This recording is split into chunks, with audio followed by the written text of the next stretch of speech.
นี่จะพาพี่น้องมาเบิ่งการปลูกบักบวบเนาะอันนี้เป็นอยู่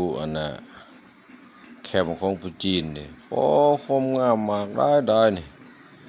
เป็นคนปลูกอยู่ข้างหอพักนี่เป็นบักบวบนี่มากได้บ่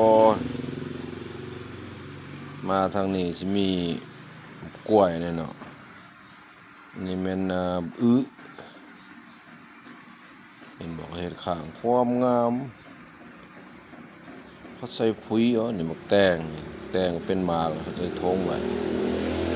ในสวนสิมีครบพี่น้องมีบักบวบบักกล้วยบักแตงบักมีหอนบักทั่วงไหมความงามนี่บักก็งามบ่เขาเฮ็ดข้างของนอกแต่บักท่านเป็นหมากบักนี่อยู่แคมป์ของจีนเนาะบ่แห่หายากแม่เบิ่งทางดังเพิ่นนี่ความงามนี่แล้วก็มีหมูหมู่แน่นี่หมู่ก็ปลูกขึ้นข้างนี่เนาะมีหมูหมู่ทางนั้นเป็นบักทั่ว